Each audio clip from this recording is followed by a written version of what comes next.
IrixGuy here, and within this video I'm going to talk about how to pair your GE Smart Oven, in my case my GE Smart Double Oven, with an app. And you pair it with the app so you can control the ovens using your app. You can set timers, you can turn the lights on and off, all kinds of good stuff. Varies among the oven models, but you can find the GE Double Oven Smart Double Oven like I'm using. Expand this video's description and then click the link there.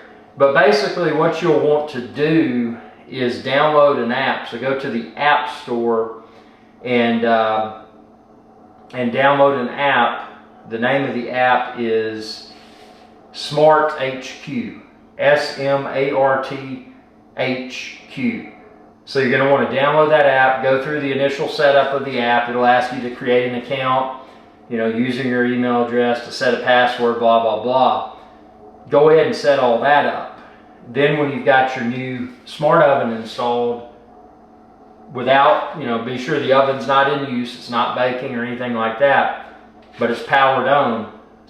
When your oven is powered on, then fire up your SmartHQ app, and it should automatically detect your oven. It'll go through a setup process.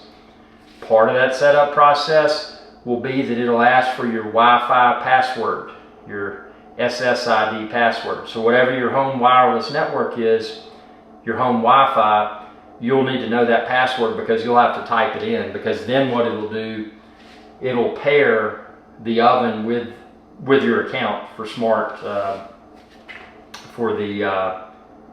Smart HQ account.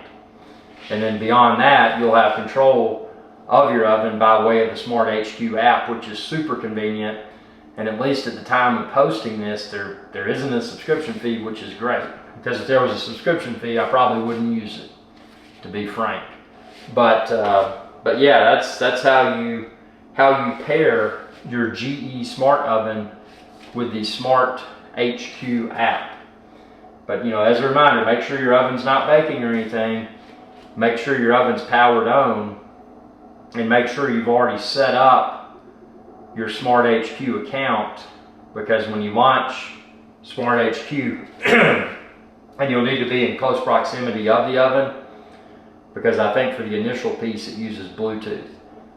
But be sure to have your Wi-Fi password, because SmartHQ will ask for that. If you don't have that, it's not going to work.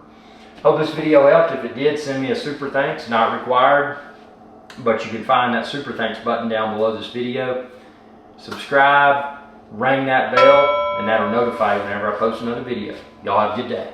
Hey y'all, IrixGuy here. I hope you enjoyed this video, and please be sure to subscribe to my channel, and when you do, ring that bell icon to be notified whenever I post another video. Thanks for your viewership, and y'all have a good day.